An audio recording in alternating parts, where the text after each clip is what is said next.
nta birenze usibye gutega amatwi iyi video gusa cyangwa ukakiramo kimenye mining ubundi ni iki. Okay, reka tuvuge kuri Delta Network platform. Nushaka kumenya amakuru kuri X cyangwa se kuri Delta mining platform, impamvu utajya ubona amakuru menshi ayivugaho nuko nta kintu bajye batangaza, ariko batagitangaza ntago ari uko bisobanuye yuko idafatika cyangwa se idafitiwe icyizere, ahubwo banza umenye ibi ngibi. Icyambere, Delta mining platform ni mining imeze nka P-Network, ni mining y'abashinwa nkuko twese tubizi cyangwa se byakomeje kuba byavugwa cyane. Nta makuru menshi gitanga usibye amakuru umuntu agenda guhereza byo kugira ngo ukomeze kuyibuka unabona update yo bazitanga kuri bo bakazibonera muri application yabo, ntago bajya babivugaho never.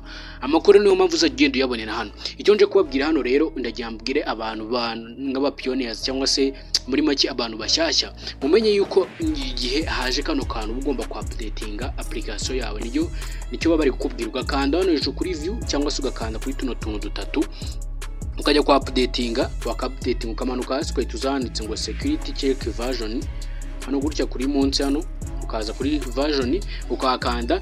Hari abakoresha Google Play Store, bakoresha Google Play Store cyangwa bakoresha APK cyangwa se babikuye kuri website. Nubukoresha Play Store uhita updating kuri Play Store, ukore update yi downloading. Hanyuma ikindi kintu nababwira buri wese amenye neza ko security isaha ko yiwe byibura afitemo umuntu uzabasha ko wamuyamuherezaho access. Nyuma y'ino mining rero ngiye nzakora kuri mining ebyiri cyane kuri iyi channel, iyi ngiyi Delta ndetse n'iyindi ngiye kubahereza vuba aha ngaha bayita T6 nsanzwe ubu nyifite, kandi n'abambere bari basanzwe bayifite kuri channel ya mbere yanjye bibye cyangwa se yabudiwe irengero, ariko turayikomeje nayo. Iyo ni ikunda gwenda kugerageza gutanga amakuru ugereranyije n'ino Delta Kim. Delta Kim rero abara ibibazo bibiri, ari ibibazo byinshi mugenda mwibaza. Ese kubikuza ni gute? Kubikuza ni ryari? Launch pool izaba ryari? Ndagira ngo iki kintu cyo ngiye kuvugaho rero. Niba uri kuri ino video ubanza umenye neza ko wagiye muri group ya WhatsApp. Niba uri muri group ya WhatsApp channel uhawe ikaze. Reka ibyo bintu mbivuga ndanabisobanura ubashe no kubyakira. Ubashe kubyakira n'umutima wawe kandi ubyemere nkuko mbikubwiye, kandi niko biri. Nimba waraje muri mining ya Delta by'umwihariko cyangwa se indi mining yari yose, uko warayijemo uzi ko ugiye gukoreramo amafaranga, uvuga ati ngiye kuhita mbikuza, nangiye kuyateganya, nakugura yuko guhera ubu ngubu ushaka mining ya Delta uhita uyihorera.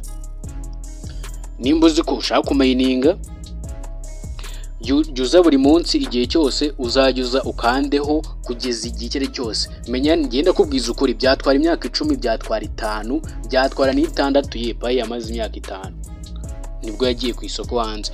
Rero nimba uzi ko ufite ubushake muri Delta, komerezaho ufatireho igihe cyo kubikuza nta kiriho, nta gihari, ntacyo bavuze, ahubwo no gutarasonikirwa mining niki. Mining rero ushaka kuyimenya urakomeza mining utegereza amakuru uzayakura hano nyine uyakura hanga uri kuyarebera niba uzayakura. Nucika intege nakazi kawe. Uko usiba buri munsi, uyu munsi usibye ubuhombye, abandi baba bari kwikorera ubwabo. Aze muri gukanda rimwe ku munsi bigutwaye iki? Okay? Igitekerezo cyangwa se cy'inyunganizo wabyandika hasi muri comment. Ndagushimiye cyane.